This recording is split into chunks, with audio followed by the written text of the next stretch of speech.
Here we go then, everybody. Welcome, good evening, once again to the Limit Racing. It's round 2 this week around Circuit Gilles Villeneuve, and we've been waiting a while here to get some cars out on track, but we're finally going to see some cars on the circuit.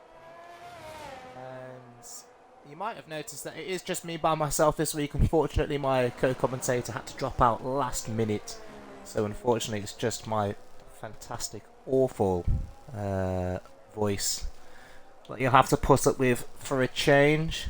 You might notice as well we're not quite back to the broadcast streams that we're used to for TTL, and we've got some technical issues still that we're working on. Hopefully they'll be back next week with our previous quality of streams. As I said, it's round 2 tonight then, and as you can tell we are in Canada. A tricky circuit this one, obviously as well in terms of weather. It's always unpredictable around here, but the drivers then look like they've got a nice dry track to enjoy then at the start of this qualifying. Anyway, it does look overcast ahead, and we might see a change in weather later on. If any of the drivers currently have the stream on, we can have a look and see if you can let us know in the chat, of course, what is going on with the weather then. So 19 cars in the session at the moment, very nearly a full grid. Unfortunately, one no-show as it stands though, but we could have a late attendee to the session. Yellow flags all over the track at the moment, as traffic will be an issue then in this early part of qualifying. Of course, it is a short lap around the circuit Gilles Villeneuve, so expect to see some cars getting in the way of one another. Some drivers have had more recent practice than others. Our partner league FPRL ran this track last week, actually just the back end of last week, so some of these drivers have already raced this track within the past 7 days. So it'll be interesting to see if that experience pays some dividends, as we see Diamond there on board with him. Very lucky to not be taking that Alpine out in the first part of qualifying. Then he has got away with retiring, and we'll look then to carry on round once again, and he has to go all the way back round now and come back into the pits for a new set of tyres. And 13.5 minutes left of this session so far. We're on board with Brad Mason at the moment, who is doing a stellar job so far in TTL. He's done well in the socials. He did well last week, unfortunately for him, up until he had a late incident in the race. And he's struggling so far in qualifying here and validating on this run then. So will he look to go round once again? And he doesn't. He's into the pits then for a new set of tyres, supposedly. So who else is out on track at the moment? Darth Grey Fox, I think, is going to be the next driver to cross the line. It's actually Prem who goes quickest with a 112.1 then, and Darth Grey Fox then slots into P3. 112.8 from the McLaren driver. He's a Tier 2 driver, actually, Division 2 driver, but filling in Division 1 tonight, as Livs then goes fastest now. Then a big spread of time at the moment, 111.1 from him, over a full second quicker than Prem, who's now in P3, with Brookie then going into P2. Lots of drivers still in the pit lane at the moment. Some drivers invalidating on their first run and choosing to come straight back into the pits then, but that's interesting.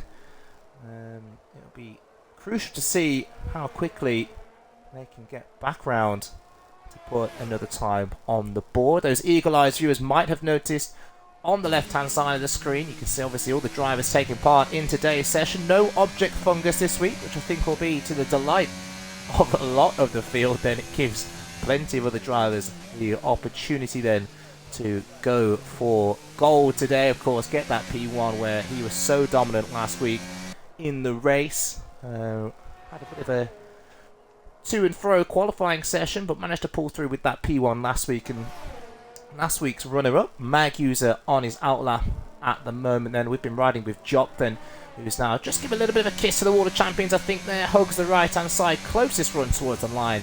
It's P4 then for the Alpine man, a 112.2 from him. Not bad at all. Here's another driver that's shown a lot of promise last week in Division 1. It was Tiddlewink then, who did very well indeed last week. Has he got the pace in to challenge here down into the final chicane, which is a little bit more relaxed this season in terms of corner cutting, and you can see there from Tiddlewink takes it very smoothly, very carefully. No chances there, nowhere near the wall of champions, crosses the line. It's a 1:12.0 from Tiddlewink then, P3 for him in that Williams, and just ahead of Prem, his teammate then for this evening. Dan Hardy, we haven't seen race in TTL before, but he is a season league racer. He has raced in plenty of other leagues, and it'd be interesting to see how he gets on here then. Dan Hardy in the Haas, partnering Mag User tonight, so that might be an interesting pairing, as Dan Hardy then tries to steal a bit of a toe there from Tiddlewink, though. Not too sure he gained too much time from that. It's been a cool and collected lap at the moment, as Drobel then goes with the fastest time, a 1:11.0 for him in the Red Bull, partnering Brad Mason today. That's another strong pairing for the Red Bull team. It was interesting to see if Red Bull can take perhaps a double podium away from this event. The pace of those drivers definitely warrants the potential for that. We're still on board then with Dan Hardy. He's going to come through the final chicane now, then kisses both curbs beautifully, runs a little bit wider to get, of course, as much speed through the corner as he can, crosses the line. It's enough for P3, a great effort from the Haas driver, and just a couple of attempts back from Drobel at the moment then. Yes, we do need to get Diamond's account online, because obviously I have no co-commentator, so no one can send out any invites today, unfortunately, unless anyone else wants to in the session. AMS Drive then with the fastest time so far, a 1:10.4, then 6/10 quicker than the rest. Nice to see AMS Drive back into league racing then, and hopefully we can show up to a few races here in TTL and give Object Fungus that much needed competition when he chooses to race. And another driver that has got pace in Division 1 and league racing. Well, just as I say that, he takes a very wide line there, and well, he's passed a little bit all over the place actually, so I'm not too sure how far wide that McLaren actually was. Oh, he's now back in the pits apparently. That's great. That's F1 doing F1 things again. So Johnny Vane's car apparently in the pits. And he's left the session as well. If we can, someone is watching the stream. Can you try and get Johnny Vane back in? I can't do it, unfortunately. Brad Mason did set a time in all of that, a 1:11.7 from the Red Bull driver, and not quite the same pace as his teammates. 7/10 back at the moment in P8, but that should be enough to see him through then. Who else is on the lap at the moment? Revengezilla going a couple of seconds slower at the moment than his previous efforts, so not going to be a good time from him here. Perhaps having a cool down lap or coming back into the pits. Then one driver that is pushing though, Diamond Douchey then. Down now to the hairpin. I did see at his first effort actually, where he went around the final corner. He wasn't able to get as close to that curb as he would want it to, the apex of that corner. He has taken a little bit of a wider line and to carry a bit more speed then down this second to last straight, as he'll come then onto the pit straight now. Can he avoid doing what he did on the previous lap? But he's just taken a bit too much curb again there and invalidated the lap, even though it is more relaxed now with those track limits. Has struggled then to keep it within the boundaries, and it is an invalidated lap. And the next one, it should be said, because here if you invalidate on that final corner, you have the pain and punishment then of taking an extra lap to get around once again then. So who's out on track at the moment then, looking to put a time on the board, as Mag User then just starting his flying lap right now. Yellow flag out, I think it was from the car getting out the way of someone coming past then. Tiddlewink also starting a fast lap as well. I think it's both Alpines actually, that's going a little bit slow together on the track at the moment, and perhaps working with one another to get the best lap for the team then. Both Alpines at the moment in 60 and 30 then, as Jock does go past Diamond Douchey then, who will need to put a time in on the board. I wish I could see how long was left, but there's a very inconvenient yellow flag taking up that part of the screen as Ferraris then had an issue through the final. I think that is AIM RX then, who's come through the final chicane there. I think he's missing part of his front wing as well. So yes, he is. He's missing an end plate there. So he is having difficulties. P9 at the moment for AIM RX, 112.0 should see him through to Q2, you would imagine, given the pace of the field at the moment, but no promises with that time, of course. Johnny Vane now is on an outlap then, so he's in definite need of getting a time then. And we've got then at the moment, right, I think it's without a front wing as well. That's less than ideal for the Aston Martin driver then. So 5.5 minutes left on the clock then. 4 drivers currently in trouble at the moment are Diamond, Douchey, Henkers, Sneers, who's having connectivity issues, I think, and Johnny Vane, who we already know has had some connectivity issues there then. We're with Darth Grey Fox at the moment then, who does need to put a time in to just take himself out of safety here. And he comes straight into the pits then for a new set of tyres, you would imagine. So let's ride on board then with Revengezilla, who currently sat P14 at the moment. I don't think he's had the most practice, and perhaps it's showing there then, cutting that turn 3. And he has invalidated his lap now. So with 5 minutes left to go, the drivers don't have much time here to try and get through to the next part of qualifying then. Let's go with Prem, see if he can do any better than Revengezilla. He can at the moment. A bit of a wobble mid-corner and lost a lot of speed doing that then. So he's still up on his time, only just about 200ths of a second then. So it's probably not the gains he would have wanted to make in that Williams though. But he's going to carry on with the lap then. See how well he hits the curbs here. He does a great job of taking a lot out of that corner, carrying the speed. Then now down to the hairpin, we'll get the next indication on his lap. It's still not setting the timing screens alight then. Half a tenth now up on his time. Can he gain through the final sector? It's all about the final corner here, the final chicane. That's where the time is made up. And of course, down the straight, it is all about setup as well in terms of straight line speed. And he's taken an awful lot out of that first corner, but got away with it somehow with corner cutting. And will he gain time from doing that then? He's gained a couple of tenths. It's P13 for Prem then. And will that be enough then? A 1:11.8 from him. Will that be enough to get through to Q2? Here's another driver we saw struggling on the previous lap then. Revengezilla now. P15 for AlphaTauri as it stands. Both AlphaTauris in trouble. Snis is now on an outlap and will look to get a time on the board. I think Jordan's now joined us as well. The late joinee then will look to try and get out there. He might have one chance at a flying lap then to get through to Q2.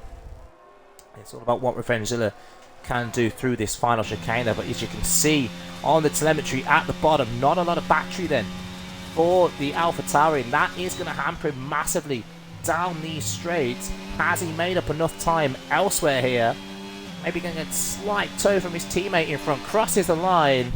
It is an improvement of 8 tenths. It does take him P12 then, but there's probably even more time in that lap given the amount of battery he had on board then. Here's his teammate Snis, who's currently P19. As I said, had troubles with connectivity in this session so far. So not been able to get a time on the board. Jordan is now out on track. So with 2.5 minutes left to go here then. Everybody really in the top 10 in the pits apart from Johnny Vane then, perhaps looking to get a bit of practice ahead of Q2 then.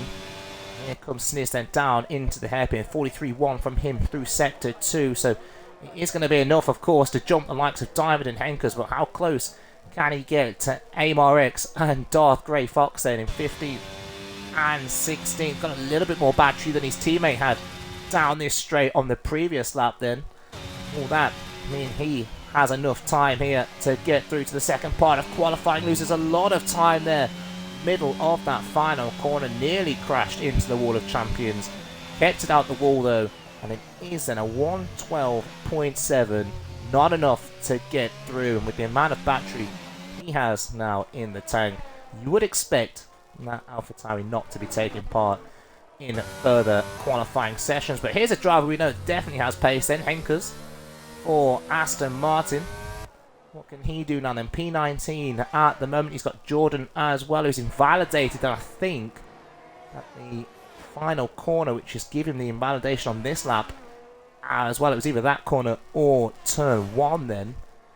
And it's a race against time to see if he can get back round to set another lap. Henker's then half a second up on his previous time. I think he lost all of his time on the final corner on his previous flying run. So he's going to get an awful lot of time here through sector 3, but will it be enough then to take him out of the bottom 5?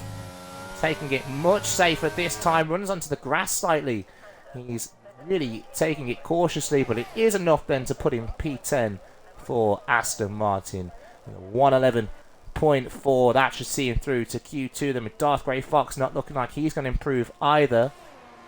AIM-RX at the moment is on lap 4,000 up on his time then, so plenty of movement still for the bottom 5. Jordan will make the line as well, but he's backed off actually as he goes over the line. I would think he invalidated there as well then.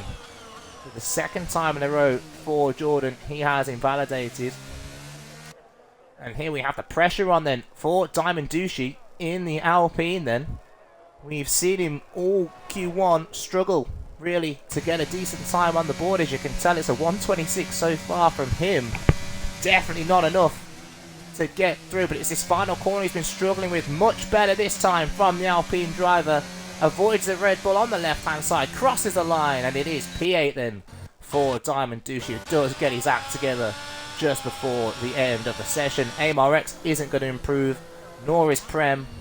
Darth Grey Fox isn't going to improve either, and we already know then that Jordan invalidated that fast flying run as well then. So we have our bottom 5 in this session, and a big let off then for the likes of Prem and Brad Mason I should have said, and Revengezilla. Those times at 111.7, very close then to being out in this first part of Q1, but they do both get through. Brad Racing using 5 laps on that set of soft tyres. They're not going to be good for much longer. And Jordan's AI car is carrying on again then instead of coming into the pits. So we'll await then the McLaren of Darth Grey Fox to enter the pit lane. And then we will have our final classification for Q1 then. And as we wait to go through to Q1, let's see who is in the Twitch chat, of course. Nigel Pickle saying, only come here for TJ. Well, that's the only reason I come here, to be fair, but he isn't here, sadly, today. It's me by myself. I'm going to have to go and get a glass of water at some point with my voice drying up. There is AMS Drive in the chat saying, Biddle Goat. Well, thank you for that, AMS Drive. Nice to see you back, as I said early on. Jimmy Dog saying no capture card, and unfortunately there is no capture card this week, but rest assured we are working on it and it will be back hopefully in time for next week. But as I said, there is then your final classification, and it looks like at the moment then AMS Drive returning then to TTL and League Racing in the past week has taken then the fastest time in Q1 by just short of 6/10 from Drobel. And lives then P3. He was P3 in the race last week, P3 in Q1 this time round. Can he follow up that pace later on? But as I said, the 5 drivers we are losing in this Q1 session then. It is Prem, it is AIM-RX, Darth Grey Fox, Sniz, and Jordan then, who did join us late, unfortunately for him, and was unable to get a time on the board then. But those Q1 times then looking competitive for the mid-pack anyway, but can anyone challenge AMS Drive in the latter qualifying sessions? I'm going to quickly go and get a glass of water, as I said. I'll be back in just a moment for Q2.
Here we are then, we're back. And we're back then with Q2. It is Tiddlewink, I think, who is out on track first. No, I think Groundsy's actually got out just ahead of him. There we go. And we've got Billy the Lad in the chat saying, come on, Tiddlewink. So a fan there for Tiddlewink, who did well last week, so expecting him to follow up that pace from round 1 here in round 2 then. We have a suggestion as well from Brookie Min, who is racing tonight, to say, call AIM RX Air Max, please. Well, it is easier than saying AIM RX, to be fair, so we'll go with Air Max. That's his new name from now on. Air Max 95 OGs, yeah, great crep there from Brookie Min. Good choice of Air Max. Can't go wrong with a nice pair of 95s, of course. And Groundsy then is leading us round at the moment. I think the driver's had a problem through the final chicane, but got going again then, so we'll flick back to that once we see then how Groundsy's doing for the first sector. Not a great first sector, 21-1, very slow really compared to what we've seen today. He might do well to back out of the lap, and I think he has now, saving that DRS. And so it was Tiddlewink next on the road. We do even out Williams then. We said that he did well last week. We'll be looking to follow that pace here then. Williams now then. Down towards the chicane then. If it's anywhere in the 43s, and it is in the 43.0, then great time through sector 2. Looking like this is going to be a sharp lap from the Williams driver, then trying to get himself to Q3 at the first time of asking here, Tiddlewink. Comes down the penultimate straight. Now then, towards that final chicane, can he avoid doing what we've seen from a lot of drivers today? And he does avoid that invalidation there, and the wall on the outside too. Groundsy's unrepresentative time's about to be smashed by Tiddlewink. 1:12.0 from him, so not particularly fast in the end from the Williams driver. He might need to find some pace really to get through to Q3, and especially if these times coming through thick and fast now. Dan Hardy with a 1:11.4, then Brookie Min a 1:11.3. Great lap from the Ferrari driver, and then Liv slots into P4 as well with a 1:12.1. Who's coming through next? I think it's Diamond Douchey. It is Diamond Douchey then, with another 1:12.0 to add to Tiddlewink's 1:12.0. Brad Mason and the Doctor as well back this week in TTL.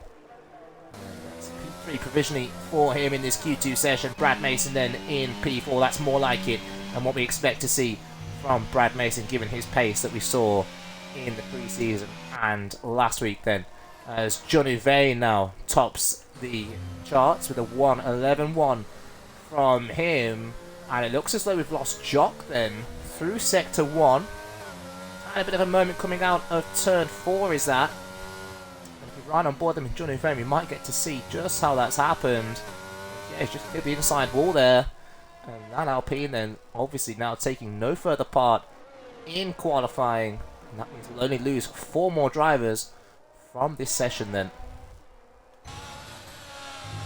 As Liv's now betters that time he set early on and into the 1:10s from him, really showing some pace. Lives in that Aston Martin. Great time from him there.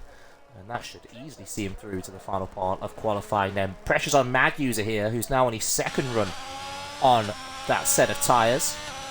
And he'll need to get a time on the board pretty sharpish, but everyone knows what sort of pace this man can have on his day. He comes through Sector 1, he's into the 19s and a 19.9 from the Haas driver. Decent there through the first sector. Oh, but he has got a little bit too hot then on the traction. Coming out of turn 6 or 7, somewhere around those lines. And Mac User then will now have to come back round once again. He'll probably choose to put another set of tyres on then. And yeah, unfortunate for him. He needs to get his act together if he wants to get through to Q3. Then 9.5 minutes left on the clock. And as we saw then, with Mag User going round, Revengezilla then slots into P5 at 1:11.4. Perhaps a bit more comfortable now with the track and the car after being thrown into qualifying today. Decent time then that might see him through then. It looks like the 1:11.5, mid 1:11 is going to be the cutoff then. We're yet to see the best of AMS Drive, Drobel and Mag User then, so expect those times to go ahead of that 1:11.5. But a good time from Revengezilla that should see him potentially through them, depending on what those below him can do. Of course, then. Plenty of drivers into the pits at the moment. Johnny Vane driving around very slowly out on track. There's only another driver then on a flying lap at the moment. It's Drobel then for Red Bull. Hasn't got a time on the board yet in Q2. Did have some initial pace in Q1.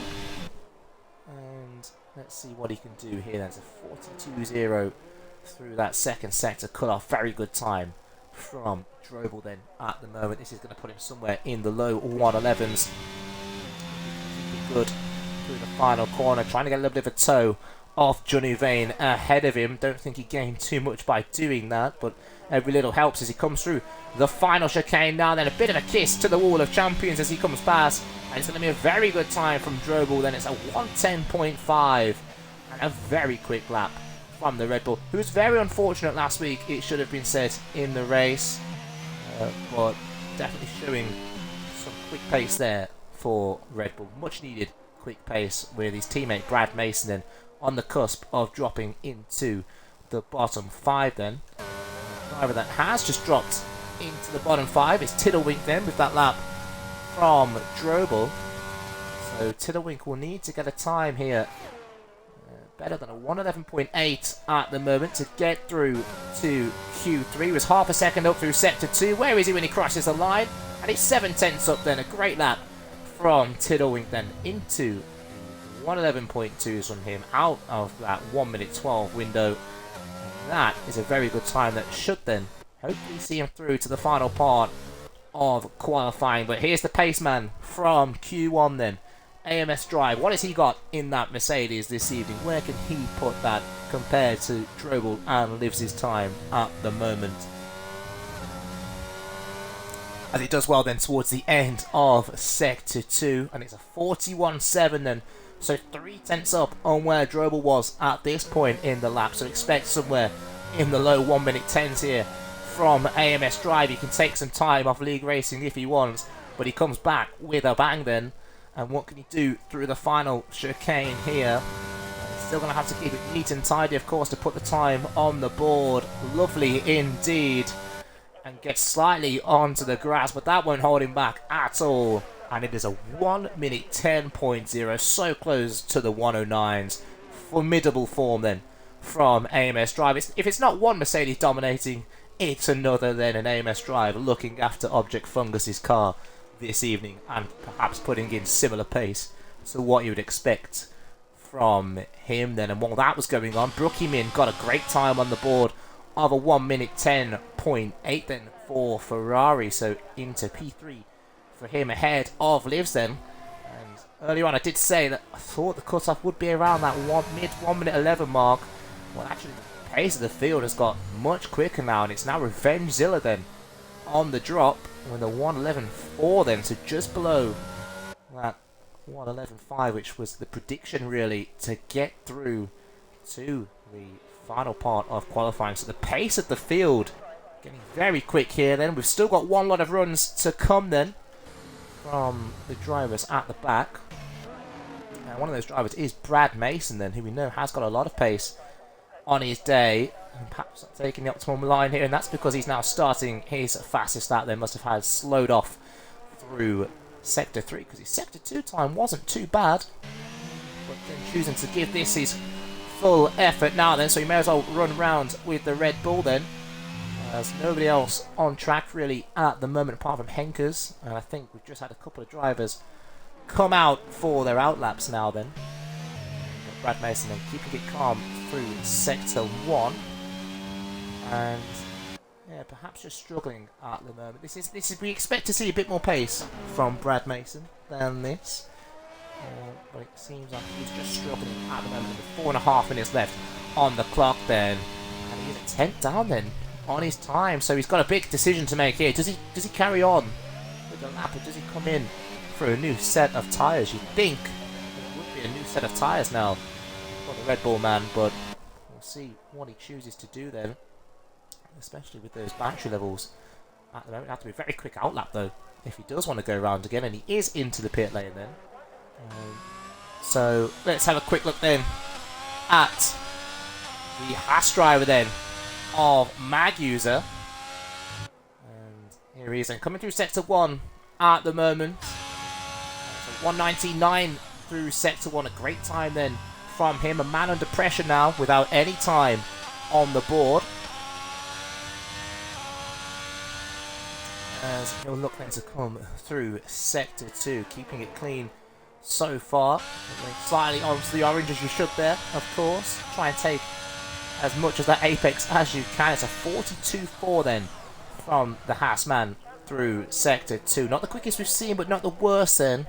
He does need a great final sector here if he does want to get through to Q3. And here he comes now then. You have seen him struggle with this corner previously in qualifying. Does a much better job of it this time, but how reserved was that? It has to beat then a 111.5 to get him through, and it does then. It's a 111.2 from Mag User. Is that going to be enough to get him through then to Q3? As we go back with Diamond Douchey then, who's now currently last on the left-hand side of those drivers. 2 have put a time on the board. Of course, Jock crashing early on in the session, taking no further part then. Going to get a lovely toe from the Williams ahead of him then, so interesting there. Diamond Douchey really profit from that then, crossing the line now. It needs to be a quick lap though, and it's not quick enough then. 111.5, 13 then. Unless he can try and coax those tyres round an extra lap now, he's going to struggle to get through to the final part of qualifying then. So a lot of those drivers currently in the map. We've just seen Revengezilla take a very adventurous line through that chicane there. I don't think you have to worry, Revengezilla. You will make the line. As I think he's trying to get the most speed he can here, taking a very long run around the hairpin then. Doing a bit of weaving for us then. Trying to show off slightly as he comes around the final corner. Very careful to avoid that invalidation. Let's put him under some pressure then. Let's watch him round this final run in Q2 then. He does need to find a couple of tenths if he wants to try and sneak into Q3 then. Round turn 2 now, so easy to get too hard on the throttle and end up going round, but he's done well there to control the traction. Then turn 3, so easy to invalidate, and he has invalidated then. So Revengezilla now then will need to get round again to try and get another lap in. As we see from the man that likes to be called the Doctor then, JE19TON. No idea what else to say other than the Doctor. As he comes over the line to start. He is flying lap now then with a tow from a car in front as well. Brad Mason then has made it round again to put another time on the board. Then no driver in the 112s now then. Brad Mason currently at the foot of the times on the left hand side. And now what sort of lap can he put in here then? So all 4 drivers are currently in trouble on a lap at the moment. Then Henkers is down on the time that he needs then to improve on to ensure his safety in this session. Tiddlewink is also not improving either. So could we see a shock here in qualifying? Almost all cars now out on track, 3 retiring, 1 in the pit lane. So, oh, it's Dan Hardy goes round then, does well to keep it out of the wall, but of course will not improve now, nor will Tiddlewink, as you can see him in the pits. Henkers as well invalidating on his lap. So what can the bottom 4 do here now? Revengezilla, we've got the Doctor then 2 tenths up at the moment. That won't be enough though, unless he has a stunning final sector here to get through to Q3. Comes up to the line now. Is it enough to get through? It is. It's a brilliant final sector. And he found 3 tenths in the last sector alone then to go P6 then on the standings. That pushes Henkers into the bottom 5. And we've got Diamond Douchey in the pit, so he won't improve either now. Brad Mason just pips Diamond Douchey into P13. So it's all about Revengezilla then. 3 tenths up through sector 2. It's his second run on that set of soft tyres and has to keep it calm through the final corner and doesn't. And it would have been enough, dare I say, I think, to get through. Yes, it would, and it would have been an impressive time as well. A 1:11.0 would have put him between, I think, the Doctor and Magusa in P7. But that invalidation means he, too, is now out of qualifying. So the only driver able to improve out of the bottom four there was the Doctor, who got himself into P6. As we wait for Magusa's car to go back into the Haas garage and bring us the classification at the end of Q2.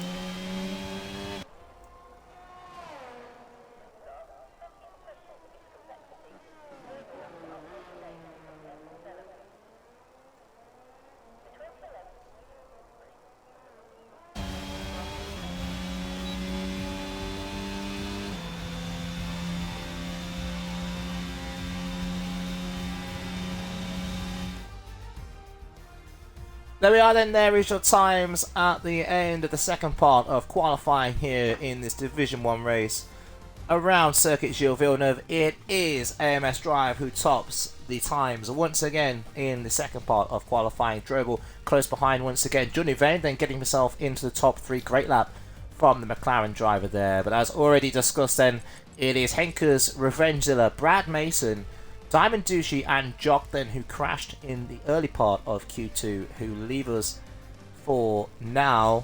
And a shock there really with Brad Mason out as well, and many would have expected Diamond Douchey perhaps to get through as well. But Tillowin gets through by the skin of his teeth there.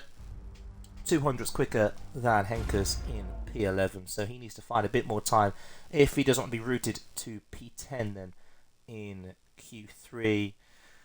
Some people in the Twitch chat again. Of course, we've got I'm Not Good saying Zilla is mudded. Please don't hurt me. I'm sure he won't. Who knows? I'm sure he won't hurt you. I'm Not Good. Don't worry. Nice to see you here tuning in. We've got Scotsman, of course, the most beloved Scotsman. That commentator sounds, well, it's 4 stars. I know he's joking with me about that one, but unfortunately I am left by myself tonight. So thanks TJ for that one. Nice to see you here. We've got the Lapio Finn, of course, TTL legend. What's good in the hood? Wait, is it only Biddle today? Oh yeah, Zilla is racing. Yeah, unfortunately. It was supposed to be me and TJM, but TJM had to drop out last minute due to unforeseen circumstances, so it is just me this evening. It should be me and Revengezilla tomorrow. We'll see, I guess, if that occurs. I imagine it will, but who knows at this point. Anyway, back to the race, and then we're here in Q3 then. A lot of drivers coming out onto the track early on then.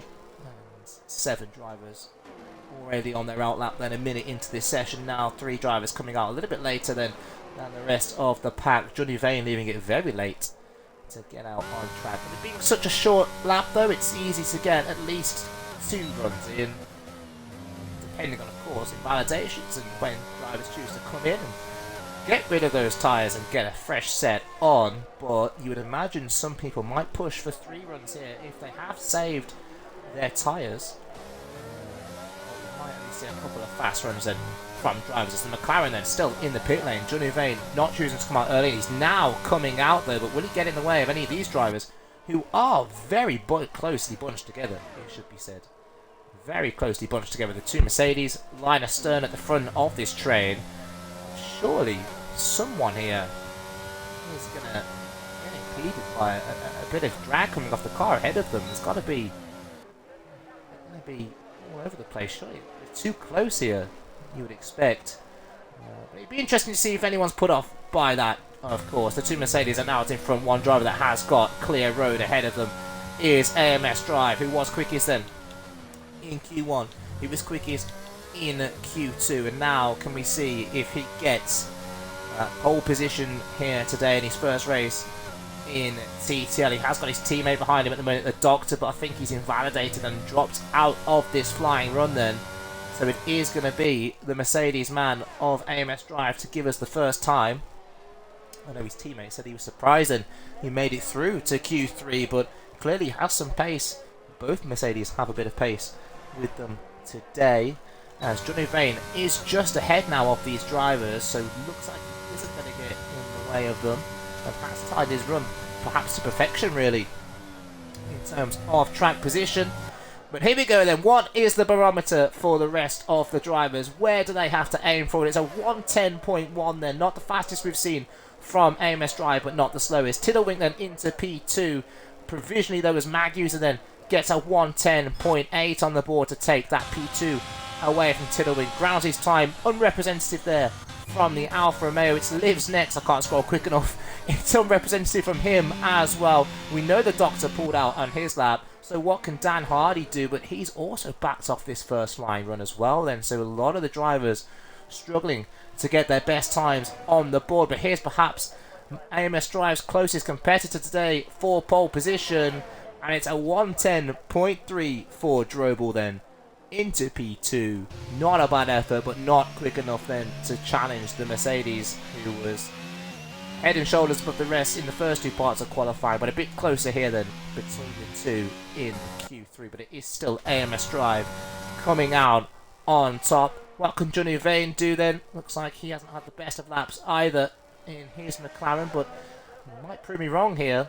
And he's coming through across the line now. Then he's going to be in the 110 somewhere, 110.7 then, so not bad from the McLaren man. Not quite close enough to the front two.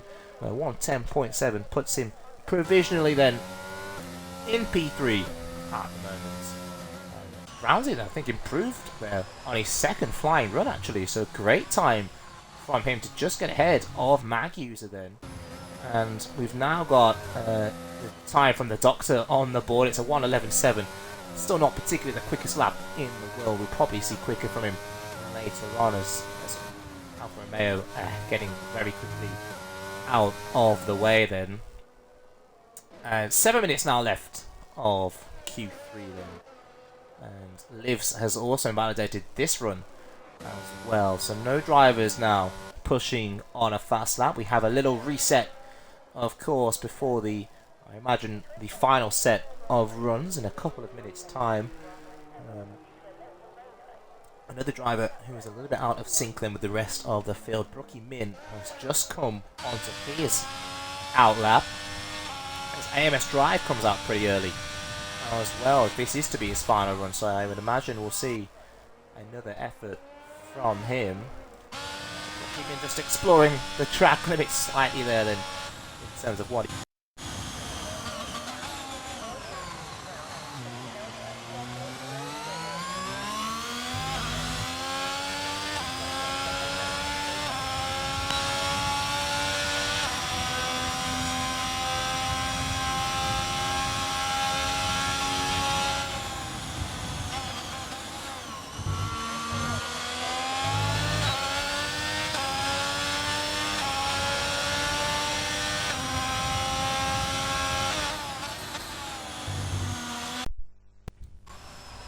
Sorry people, just some slight technical issues there. We didn't put a new set of batteries in, which isn't ideal.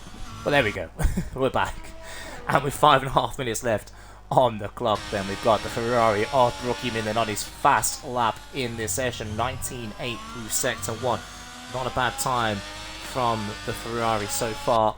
Can he follow that up in Sector 2 now then? Realistically, he must be aiming at the top 3 here with the pace he usually shows in F1 at 22. Coming up now to that Sector 2 point, we can get another comparison of his pace and a 42.3 from the Ferrari there. Not a bad time at all. The question is now, can he keep it calm through Sector? It's the final sector, I should say. And approaching that final corner where we have seen so many drivers struggle with keeping it clean, keeping it out of that wall, and Brookie does manage to just about do it there, avoiding the wall of champions across the line. Perhaps, though, not the quickest time we'll see from him in this session of 1:11.1, and goes around then at the first corner. So he'll have to get round pretty quickly now if he wants to put another time on the board. As I think we're about to see here, the first 1:09 of the day then from AMS Drive, very close to the Williams in front as well. And it is then a 1:09.7 from AMS Drive, a very good time from him. And I doubt then we'll see anyone beat that really before the end of qualifying, but the drivers have got 4 minutes to try and do so then. Brookie Min, Tiddlewink, both on slow fast laps at the moment. And Mag User 2 then, looking like he's also on a bit of a slower lap. But now he's going to push then for his final flying run. And he will be the first driver, I think, to give us our next competitive time then. So let's follow him round as it stands. Still got 4 drivers in the pits then, so leaving it late, of course. As I said, with that short outlap, very easy to get around this track and get another time on the board then, so they don't need quite as much time to do so. Maggies are then a couple of tenths up through sector 1. Rode the curb very heavy there. Turn 6. Here he comes then to the right, left. Has to be so careful on the traction at that point as well, but he has managed to keep it pointing in the right direction and doing it at pace as well at the moment. Mag User then hasn't really shown this level of pace in Q1 nor Q2, but in the final part of qualifying, when it matters most, is this enough then to get into the top 3 on the timing sheet? As he has to approach this final chicane, which he has had trouble with in this session, but keeps it clean on this occasion then. Is it enough then to separate Drobel and John Uvain? It is, and it's nearly enough to get ahead of the Red Bull driver, but Mag User will have to settle for P3 then, unless he can find a bit more pace. Should he take a bit of a slower lap around now? Groundsy's not setting the timing screens alight, and let's see what Tiddlewink can do now then for Williams. He's coming down the penultimate straight. Not a lot of battery though, so I don't think this is going to be a quick time, nor is he going to be able to really to set another lap. So this might be the best we see from Tiddlewink as he does cross the line. It's a slight improvement in terms of position. It's half a second quicker, but only moves him up then to P6 for Williams. And Groundsy's invalidated his next flying run too. So he's going to try and hold on to those tyres for another lap. Here comes the Doctor then, starting his final flying run now. And we've got Livs then in P9. What can he do? It's rare to see him this far down the timing screen as well. Expect to see some more pace from this Aston Martin then. It should be enough pace really, you'd expect, to challenge the top 3. He has been top 3 so far. I think it was Q1 he snuck into 3rd place. 3.6 seconds up in his unrepresentative time at the moment then. So let's see what he can do then as he comes up to this final chicane. What can he put on the board? Can he take that P3 away from Mag User? It wasn't a bad time then through sector 2. All drivers out on track now apart from Dan Hardy then, who is registers in the pit. He's just gone off an outlap 30 seconds before the end of the session. But Livs crosses the line then, and it's only enough for P5 then for the Aston Martin. You'd expect to see him slightly up, as I said, higher in terms of positions, but he'll start no higher than 5th place unless he can find some pace with no battery in the tank. Brookie Min then now on a lap 2 for Ferrari, of course, running that one-off livery, which was for a reason I have absolutely no idea. For some reason they ran it. It's very nice though. It's very nice. But will that special livery then bring a special time for Brookie here in this final part of qualifying? He has struggled then initially in this session, and yes, he's invalidated. I thought he did then through the final chicane, so he'll start no higher than 8th now. Then it wasn't a particularly quick time neither. And can the Doctor then get out of P9 and ahead of him then. Yeah, we've got a few drivers then coming over the line. Lives is slower. Drobel is 3/10 up then. AMS Drive is invalidated. So Drobel is 3/10 up. Does need to find a lot of time in this final sector if he wants to beat AMS Drive to pole. I don't think anyone's going to beat him to P2, but can he snatch an unlikely pole position here? Drobel, as he comes and crosses the line, it's not quite pole position, but it is a fantastic effort then from the Red Bull. 109.8 from him sees him take a close second place, and much closer than some people might have expected, seeing the times earlier on in that session. But there then is your full classification for Q3. It was close between the top two in the end, and about half a second back to the rest of the pack. Magusa P3 then for Haas though, but a surprise I think P3 for a lot of people in the field. Johnny Vane will start P4 then, Lives in P5. Perhaps not his best effort today, but still in the top 5 and can get some good points and challenge for a podium from there. It is Groundsy, Tiddlewink, Brookie Bin, the Doctor in P9, and Dan Hardy then unable to get a time in Q3. And yeah, big shame for him, but he'll be happy then to be in the top 10 for the race, of course. And now it's going to be interesting to see what the weather's looking like as we load into the race. The drivers are watching the stream. If you could avoid readying up before the host, that would be lovely, because I think people need comfort breaks, toilet breaks, drink breaks, fag breaks, and people don't listen to me. There you go. So 30 seconds until we get underway, then somebody readying up before the host. Thank you very much for that. I'm going to quickly go and top up my glass once again, but I'll be back for the start of the race.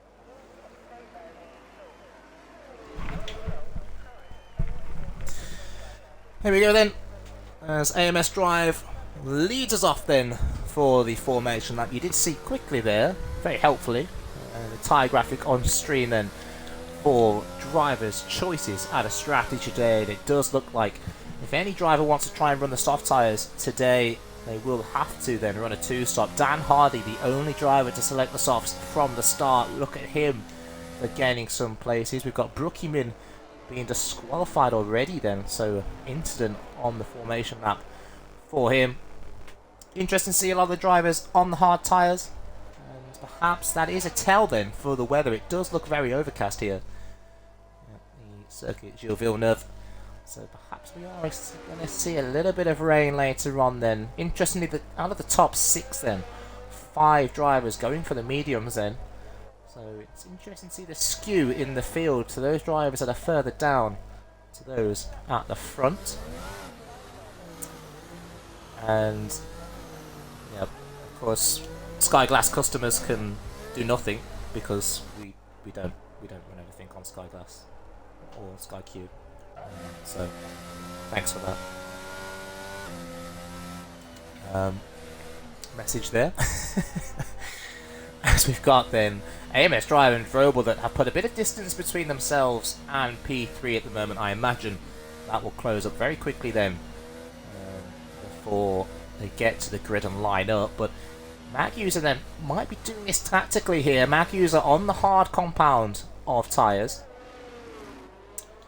and that may just then be a ploy from the Haas driver to try and get a bit more heat into those tyres. He knows everyone around him on those mediums are going to be quicker off the marks. And yeah, you can see there the Haas driver backing up a little bit there. Not too much that it would cause an issue, but he is looking to take his time in pulling into that third grid box.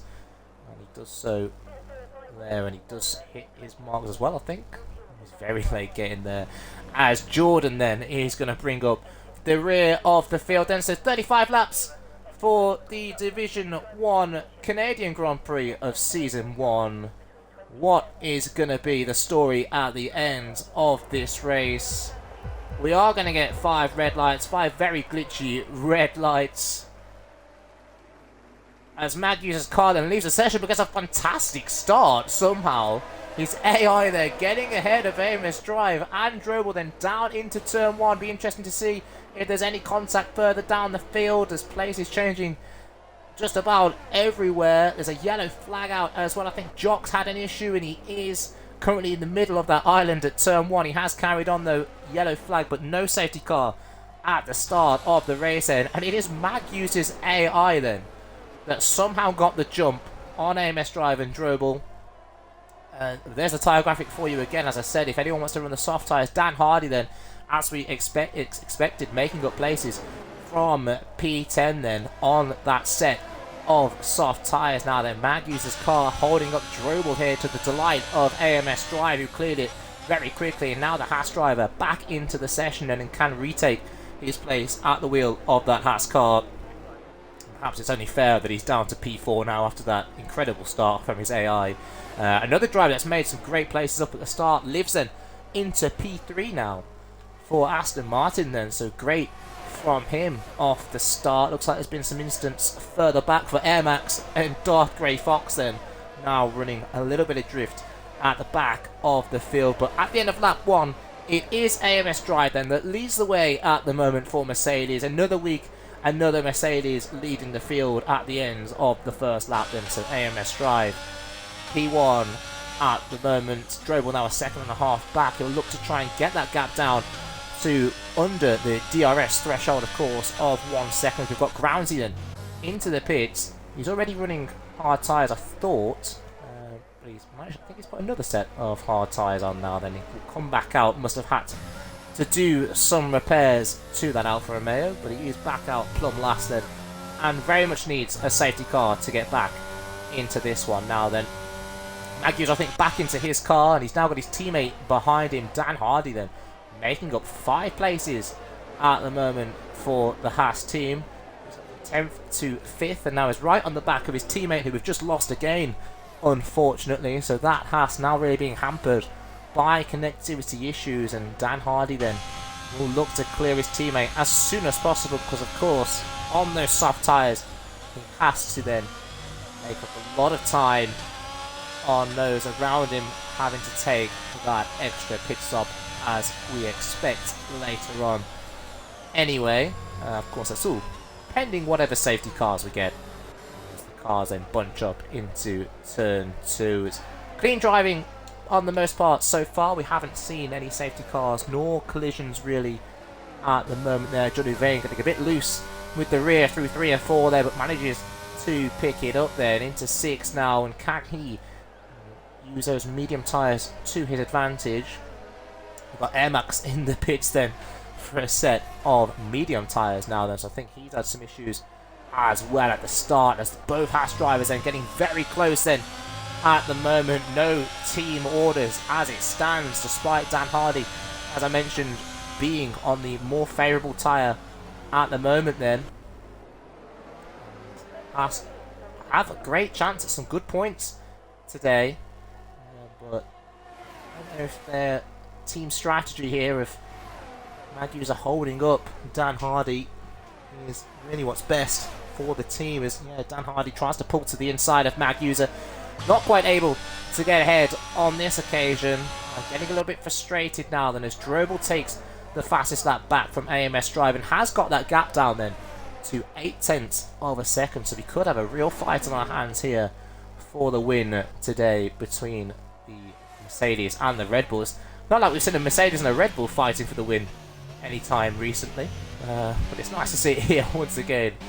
Of course, AMS Drive still leading the way at the moment then, as we're on to lap 4, and drivers now picking up those 3-second infringements already, and it is a track where we're going to see a lot of those, you would think. So I expect that not to be the last before the end of the race. And let's take a quick look to see the position changes at the start of the race then. Dan Hardy, as I said, up 5 at the moment in his Haas. Tiddlewink, Brookham and the Doctor all making up a place by themselves. Junu Vainen is dropping back at a fast rate of knots here. He's down to P9 now from P4 at the start.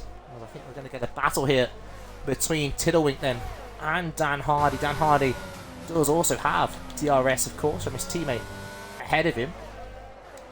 Fractionally more battery at his disposal to defend with 2. And does then stay ahead of Tiddlewink then, who is really unable to mount a challenge in the end there then. Prem's up 4 places as well. Revenger up 2 into the points now for AlphaTauri. Diamond up 3 as well. Jordan makes up 5 places from the back of the grid, of course. Wasn't able to set a time in qualifying. As we have got this fight then at the moment for P4 on track, and the 2 Haas's still run Linus Stern in 4th and 5th then. No swapperoo there from Gunther Steiner. They are standing firm with Mag User ahead of Dan Hardy. Looks like Mag User, fingers crossed, touch wood, has got those connection issues under control now then. As Drobel then does drop outside of DRS for the first time in a couple of laps, as we have got a retirement then for Air Max off, I think it is the turn 2 there. And it is a full safety car then now that will pick up AMS Drive before the end of this lap. So can we see quickly just how that's happened? And no. Great. That's really convenient. As we have got some drivers into the pits then. Dan Hardy and the Doctor both pitting then. Those 2 are friends. It'd be interesting to see if they have choreographed that together. Racing for Haas and Mercedes, and Dan Hardy back out onto a set of medium tyres, and interestingly enough, that would still indicate to me then that perhaps there is a bit of rain to come later on. You would have expected there, Dan Hardy, to perhaps think about the hards till the end, but choosing then to go onto the medium tyres now then, as Rousey is still at the back of the field, but a much needed safety car for the Alfa Romeo then. We are on lap 6 at the moment of 35 here in Canada. It is still AMS Drive that leads the way. That might be a welcome safety car for Drobel. He was dropping back slightly off the back of AMS Drive. He will perhaps appreciate this safety car, as we can see there. Still the position changes, of course. Snis and Jordan and Prem then all making up 6 places. The biggest gainers off the start. Groundsy, of course, losing 13 from that starting position of 6th on the grid then. As the Aston Martin safety car takes us on to lap 7. So about a fifth of the way through this race now then.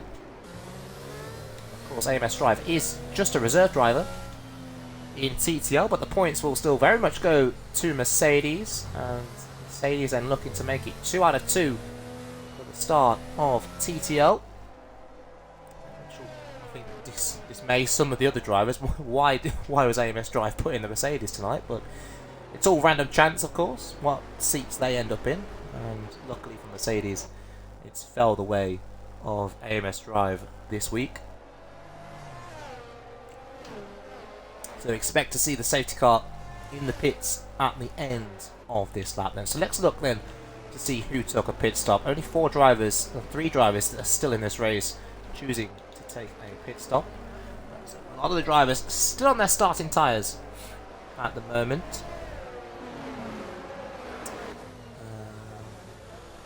So not many drivers then choosing to change tyres this early in the race.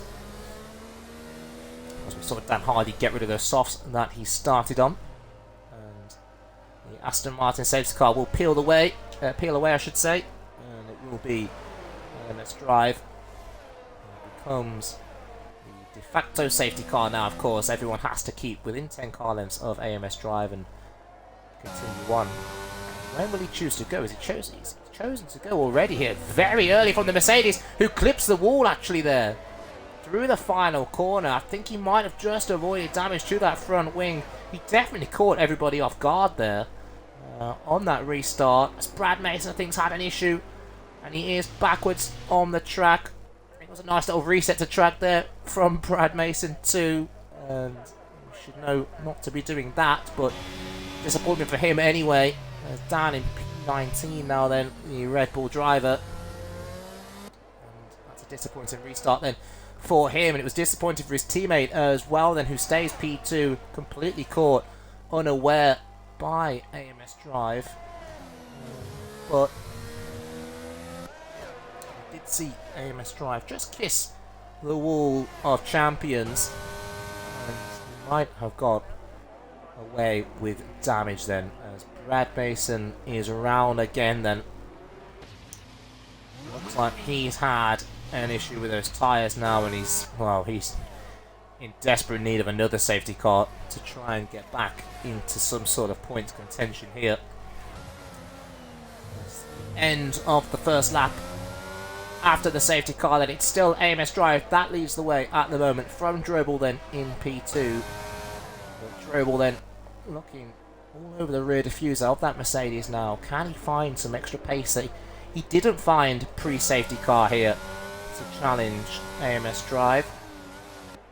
Of course, these three drivers, 1, 2 and 3, all running the medium tyres at the moment, so they have that pace advantage over the likes of Magusa, Tiddlewink and Brookhymin in 4th, 5th and 6th. As we see Brad Mason into the pits, picking up a penalty, and as expected, retiring then. So disappointing race for Brad Mason this week, but hopefully he'll come back next week with a great performance, as we know he has got pace in that Red Bull. Definitely to challenge for podiums, if not victories on occasion. And hopefully that Red Bull stays in the pits then and doesn't come back out onto the track. As I quickly clear my throat. That's a bit of COVID for everyone there then, watching along. As we've still got then Drobel on the back of AMS Drive, not letting him get away, and here comes Drobel then. Looks like he's got a bit of traction out of the final corner. DRS now enabled, of course. It is lap 3 after the safety car, so he'll have that advantage next time too. And a real fight now between the front two here. Didn't quite see Drobel able to mount a challenge to the Mercedes before the safety car, but after, it looks like he has found a bit more pace here than AMS Drive, and be interested to see if these two do have a fight now. It looks like actually that the weather's clearing slightly now, so a little bit sunnier overhead, and AMS Drive then picking up his first 3-second time penalty. How crucial will that be come the end of the race? I think Groundsy has had an issue again. There's a yellow flag brought out. He has got going. He's not too far off the back of the field either. So Groundsy there just bringing out a yellow flag momentarily. Here we go into the final corner then. It's still AMS Drive and Drobel then giving us a fantastic race so far. Drobel now with DRS assistant will look to try and go to the inside. Swaps to the outside to be on the inside for turn 2. Both drivers side by side. Fantastic racing from the pair of them.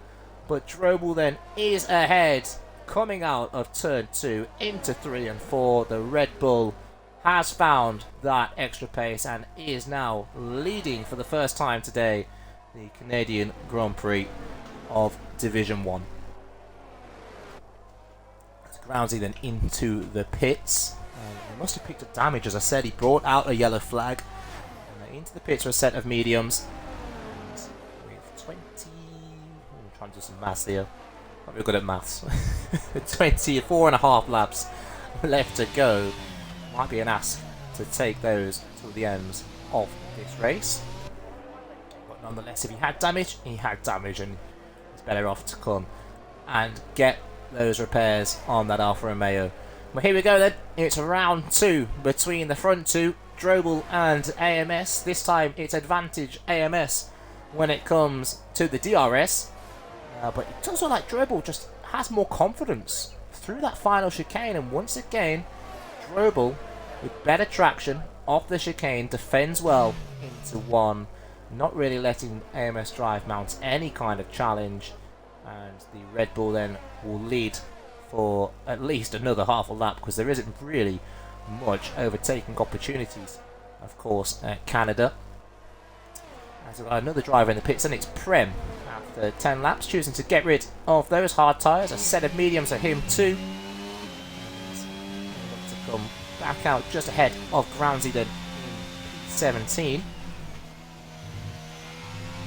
Of course, what the safety car does give us is a nice bunched up field then to give us a bit of close racing. And Brookie Min then now in P5, looking to come through the field.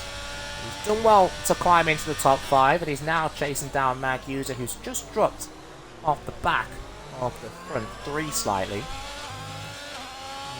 So Brookie Min here will look to have DRS assistance, getting past the Haas ahead of him.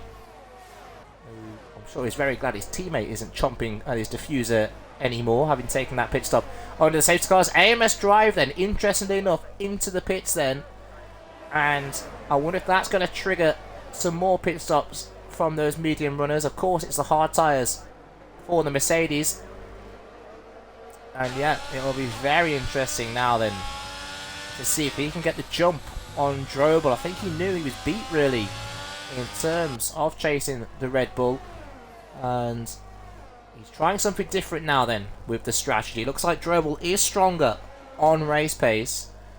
Brookie Min then still behind. Let's see the gap then between now Drobel and AMS Drive. It's about 24 seconds.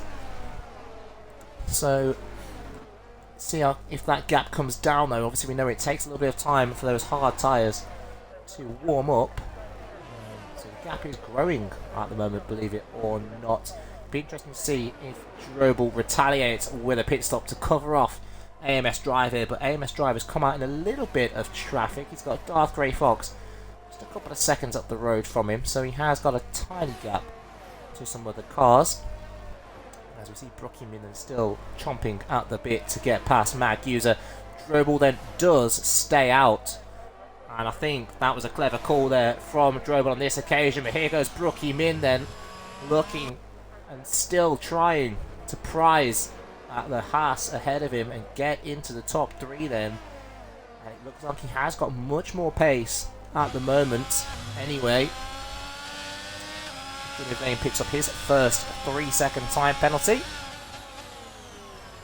Joining, as you can see there on the left hand side of your screen, Henkers, the Doctor, Sniz, Jordan, Darth Vader Fox, AMS Drive himself, and Jock 2, all carrying penalties at the moment on lap 14 of 35 then.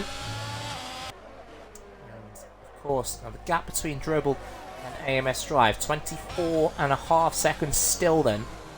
So AMS Drive unable to make inroads at the moment on the gap to his challenger for the win today. You can see Mag User there weaving to try and break the toe then to the Ferrari behind him.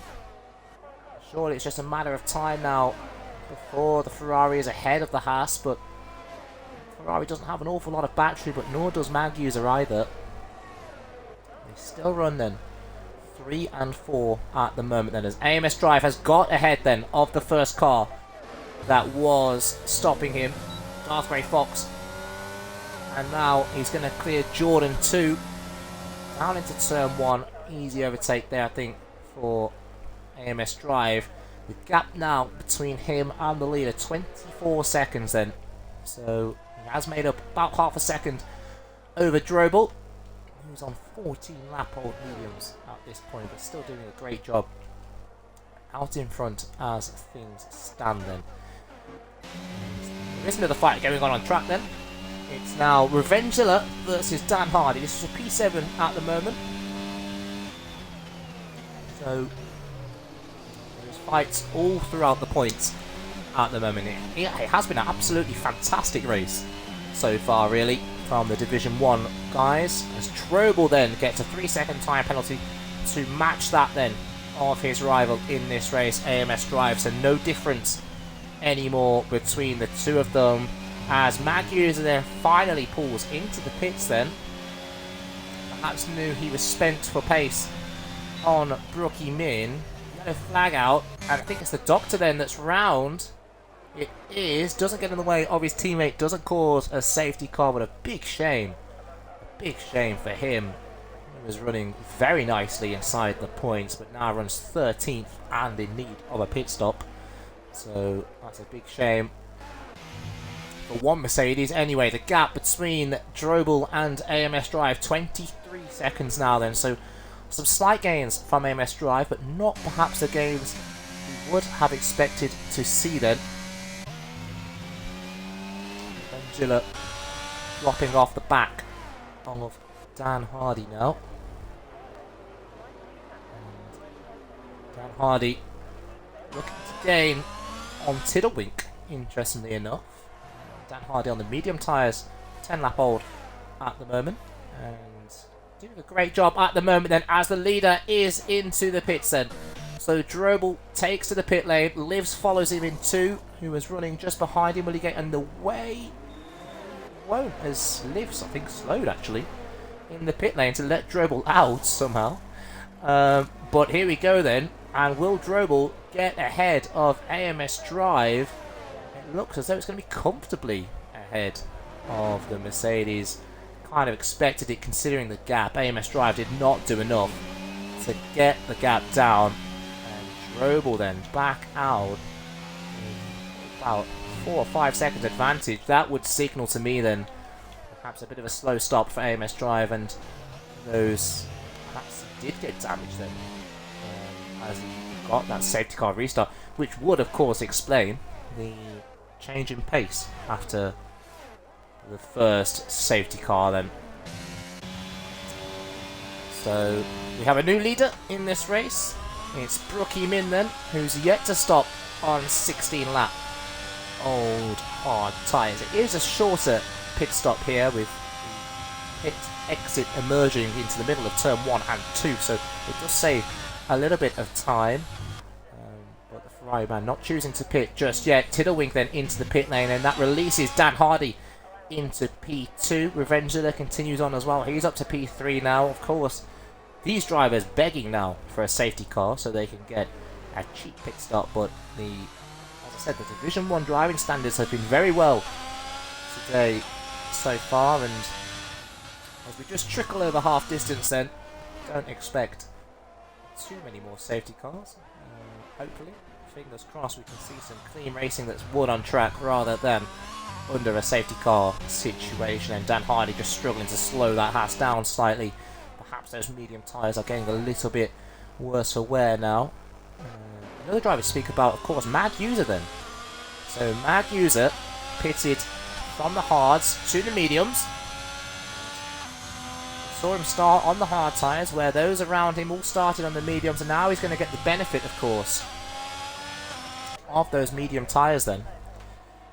And he's now on the back of AMS Drive then, who's on 5-lap old hards, compared to Magusa's 2-lap old medium tyres. He's come out ahead of Livs, who of course was a net P3 then, before those safety cars. So Magusa now effectively a net P3. It is Drobel that leads it with those that have made a stop.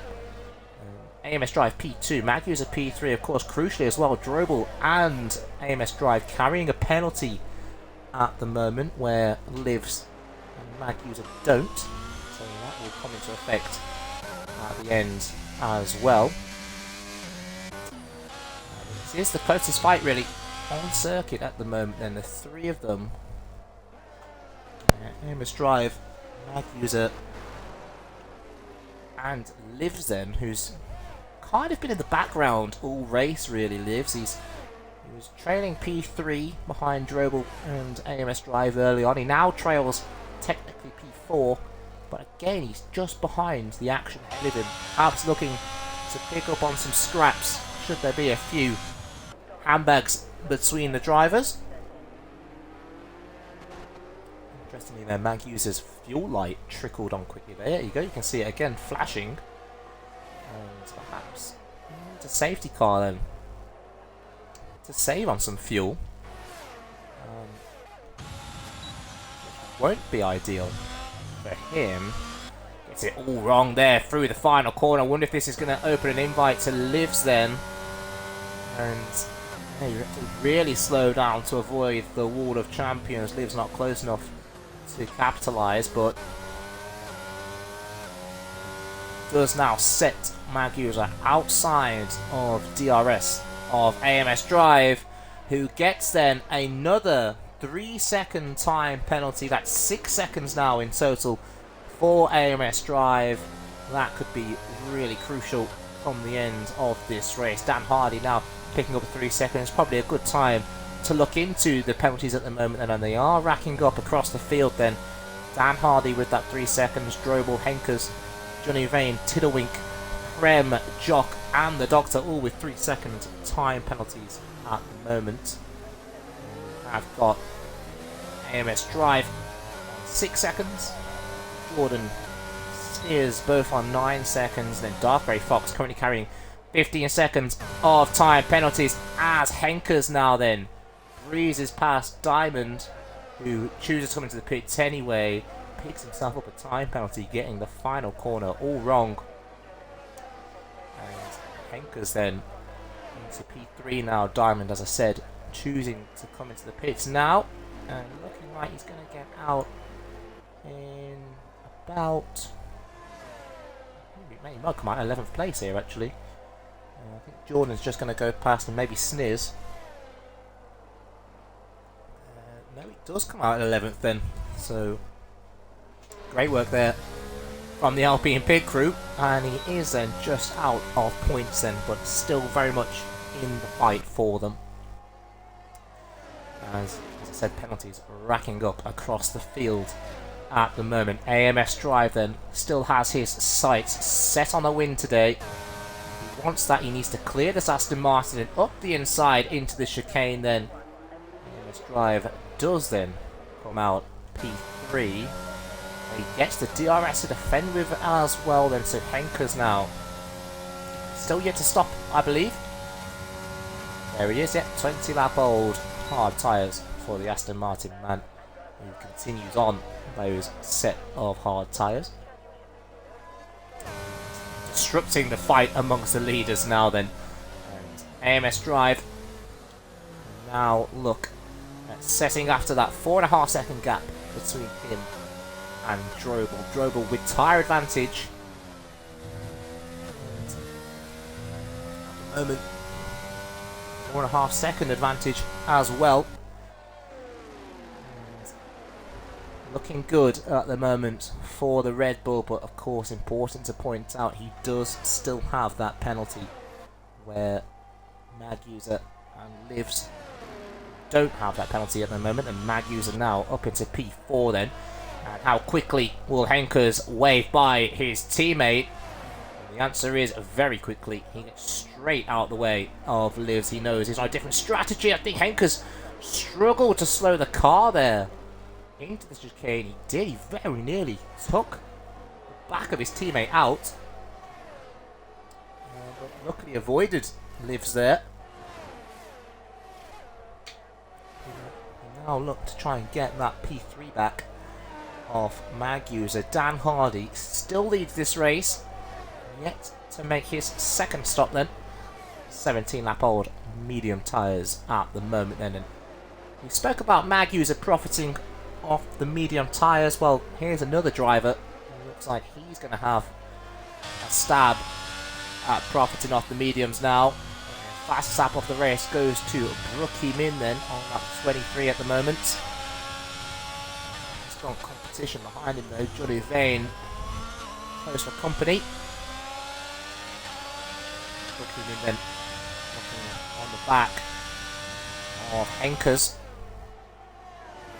Try and get ahead of him. Yellow flag out just ahead. I think it's AMS Drive. It is AMS Drive. So, in pushing to try and catch Drobel then, AMS Drive, he's kept it out the wall. Now, has he picked up any damage? It doesn't look like it on his front wing. He is going slow. Very slow indeed, letting drivers through then. And could this be the end of AMS Drive's race into the pit lane? A big shame for him. And it is the end of his race then. So AMS Drive, who it was going all too well for, retires then from the Canadian Division 1 Grand Prix. And that then promotes now then Maguser to P2, Lives to P3 once Dan Hardy makes his pit stop. What a shame for AMS Drive, who had the pace in qualifying, had the pace in the opening phases of this race as well. But AMS Drive then out on lap 24, having an incident which I'm pretty sure was completely his own doing, and he must have had some kind of damage then, and choosing to retire from this race. As we see Lives now then going around the outside of Maguser, getting the move done before the braking zone, and an easy move for Lives there, who, as I mentioned, was on the podium last week, P3 last week. Can he go one step further and get P2 hit? Can he challenge for the win now? As Drobel has got past Dan Hardy, who's still cruising around those very old medium tyres. Perhaps looking to do a short blast of a soft run at the end then. And praying here, Dan Hardy, for a safety car, which would of course give him a cheap pit stop at this stage. 17 runners left in this race then. AMS Drive, we saw had the incident on the prior lap, choosing to retire the car. Brad Mason, who we saw also having similar struggles and choosing to retire the car. Dan Hardy very sideways there, out of the hairpin. He surely cannot go around on these medium tyres much more. But there is a fight going on behind, and at the minute this is for a net P2 between Lives, Maguser and Brookie Min. Maguser perhaps being saved here by the DRS of gets from Lives ahead of him. As Maguser looking to make a move up the inside of Lives, then close racing between the two of them. And both drivers giving each other plenty of room. They're still side by side, then coming to 3 and 4. The DRS really making this move then for Maguser, who does get ahead of Lives momentarily. Fantastic racing we're seeing this evening. And Brookie Min's now going to try and have a go on the Aston Martin. Puts up the inside. They're very close to tapping the back of Lives there. Gets away with it for now. But what's happened here? Lives has just dropped off over the past lap. The yellow flag ahead is Dan Hardy then, whose tyres have finally given up on him. He's backwards in the wall with no front wing. So his gamble not quite paying off today. But he doesn't interfere with this fight here. It is still Drobel who leads the way. Maguser currently P2, Lives P3. But is Brookie Min going to change that? Or is Lives going to change it on Maguser here? And can't get two cars through there, surely, but they come out. Somehow, no one's backwards in the wall. This fight for P2 here, they're going to be 3 abreast into turn 1. Brookie Min up the inside. And we have got a casualty then. It's Maguser who's gone round. I think he's hit Tiddlewink as well there. And 3 cars into turn 1 was never going to work. And Maguser then the casualty from that close racing. It was always going to be difficult to avoid anybody crashing there. We'll see what the stewards have to say at the end of this race, if anything is submitted to them. Meanwhile, though, Brookie Min was the victor of that, who comes out in P2 then. He's got the gap up just to over a second from Lives then, so we'll avoid DRS on this lap. Johnny Vane up to 4th. Maguser down to 5th now. Be interesting to see if he's got any damage. And he's sideways. Oh dear. And there is contact then. Maguser's tyres then letting him down. He's hit Tiddlewink there in the process as well. I don't know if Tiddlewink actually went into the back of Maguser, who's, yeah, will be very disappointed with that incident on the previous lap. Yellow flag out in Sector 3. I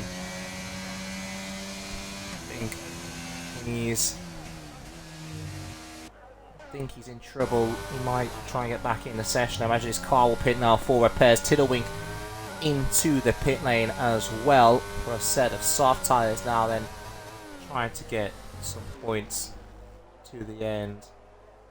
And yeah, it's a shame. We have seen some fantastic racing this evening, really, and yeah, the turn 1 incident which we saw between Brookie Min, Livs and Maguser. Maguser then really came off worse from. It was always going to be spectacular driving, as I said, and unfortunately they're not working out for the Haas driver today. And Tiddlewink, I think, was a casualty in all of that, really. I think he was collected. I think he actually ran into Maguser's car, which was sideways from that incident, and then, yeah, coming together there. But there's still action on track then. We might not quite have the euphoric race for P2 that we wanted, but Livs then now battling with John Uvain, who's carrying penalties at the moment. And in all of this, in all these incidents, somehow we've now got Revengezilla and Sniz then for AlphaTauri up to P5 and P7 then, with 6.5 laps to go here. We'll have a quick look at the penalties. Yellow flag out for a Mercedes. Is that John Uvain? It is John Uvain. Oh dear. John Uvain then. He now had a coming together with Livs. Be interesting to see what happened there. Again, whether anything was submitted to the stewards or not after this race.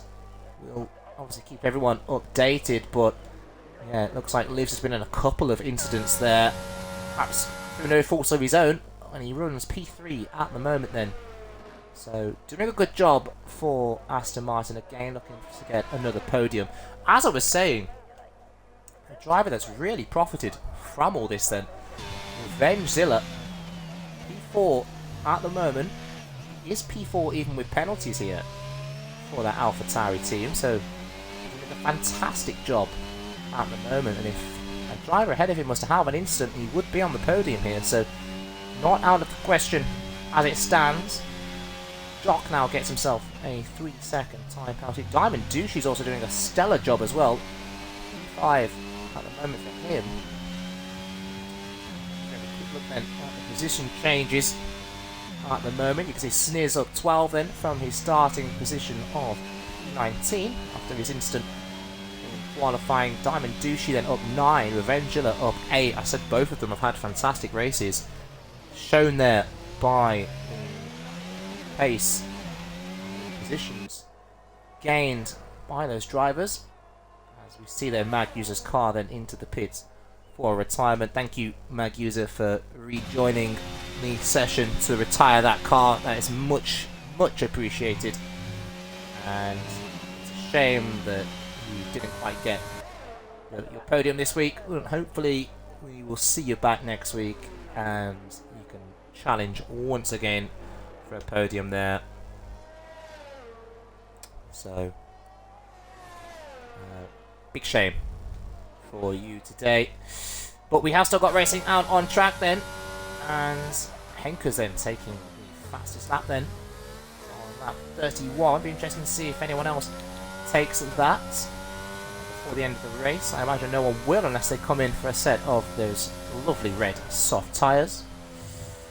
4.5 laps left of this race, and it's still Drobel who leads the way. We've not spoke about him for a while since AMS Drive's incident, which he was out early on.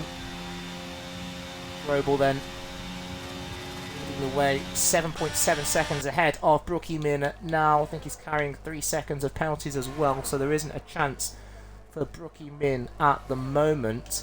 Yellow flag out, I think it's for the doctor then. incident with Dan Hardy. He's managed to get it around and going again, and so there will be no safety car or anything of the sort. And he carries on then. He is about to be put into last place, I think, by Groundsy then. So a shame for him. He looked like he was doing well for some points today. Brookie Min knows now. He's really nailed on for P2. Pending any late drama. Lives then for P3 at the moment. Yellow flag out once again. To Dan Hardy this time. Off the chicane. Looks like he's got going again as well. Johnny Vane then fighting Diamond Douchey here. This is for an on-track position. Really, it's rather trivial. Johnny Vane carrying 6 seconds of penalty as he will drop behind Diamond should he not get that gap up when he finally passes him. So, only 4 drivers then avoiding penalties so far today. Brookie Mint, Lives, Diamond and Groundsy. So, shout out to all of them drivers for doing a great job avoiding a penalty so far. You've only got another short of 3 laps to keep that up in the end.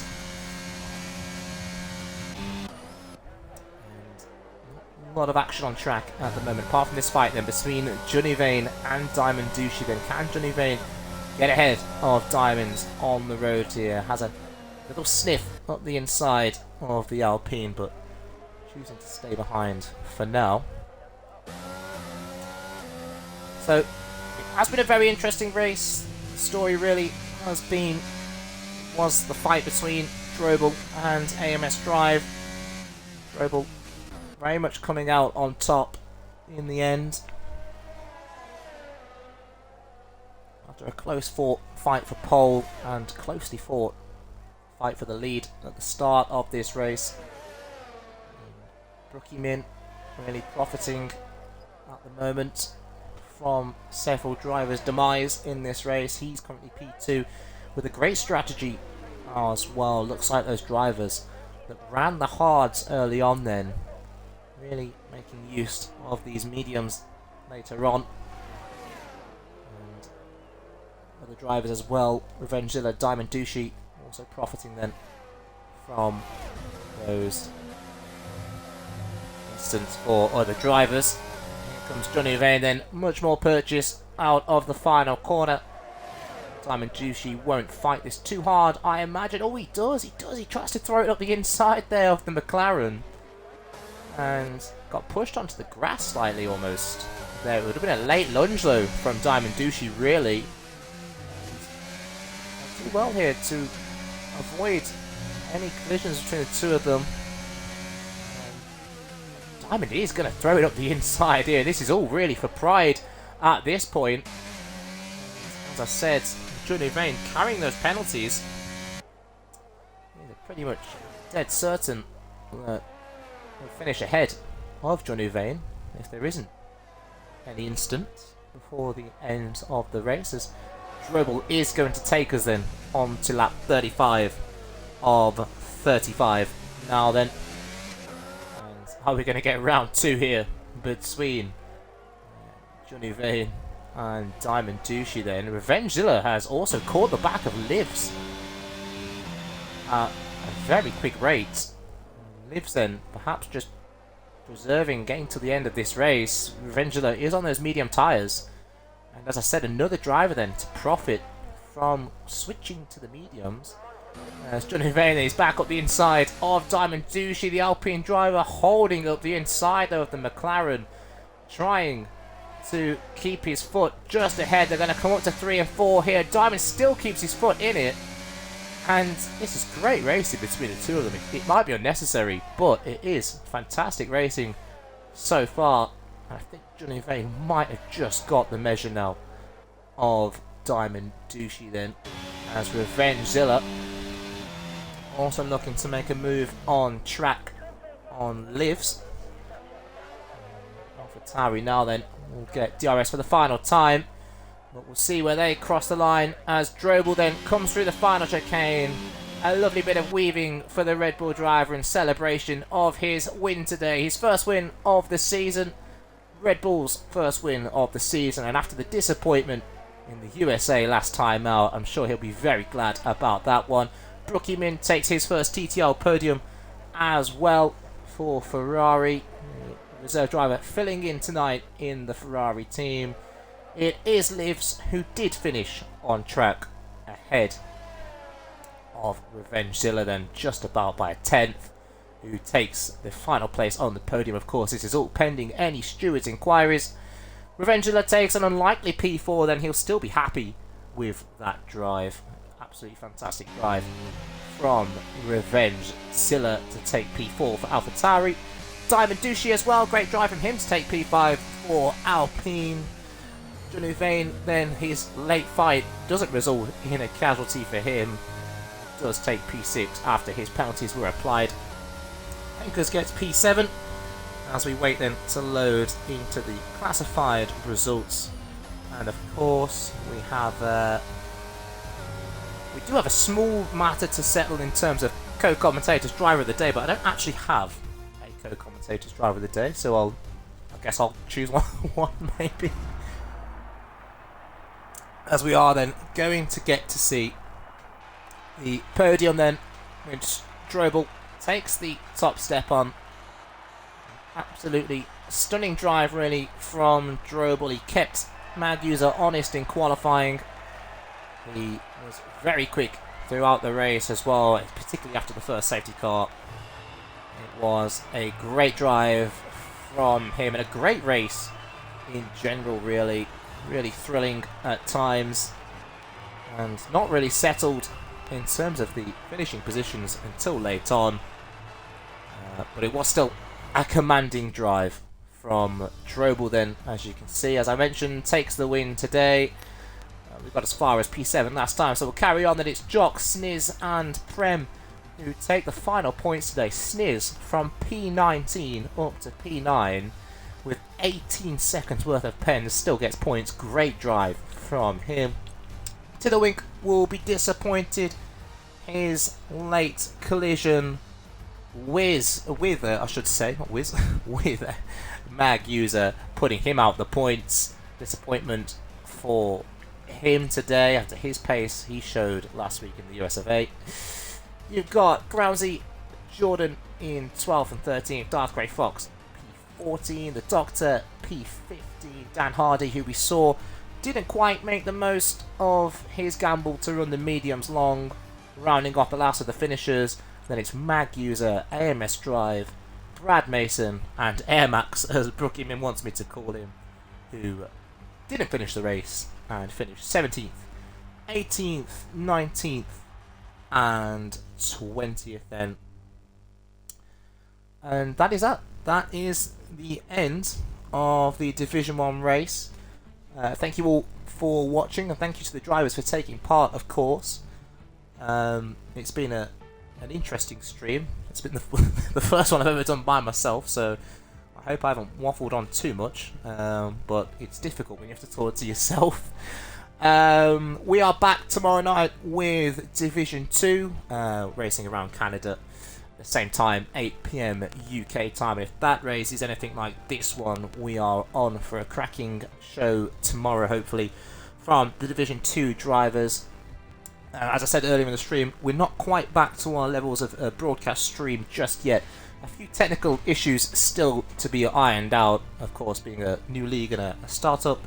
We are still ironing out some small issues at the moment in terms of technical problems. There is the one matter, as I said, of driver of the day to sort out. I don't have a co-commentator driver of the day. Might be interesting to put this to a vote at some point by the by the drivers in the race. But really, going off what we saw in the race, I think, to be honest with you, I will. There's three drivers really for me. You've got Strobel, of course, started P2 and ended up taking a very commanding win, really unchallenged. And then you've got Revengezilla and Diamond Duchy as well for me, who did really well to finish 4th and 5th.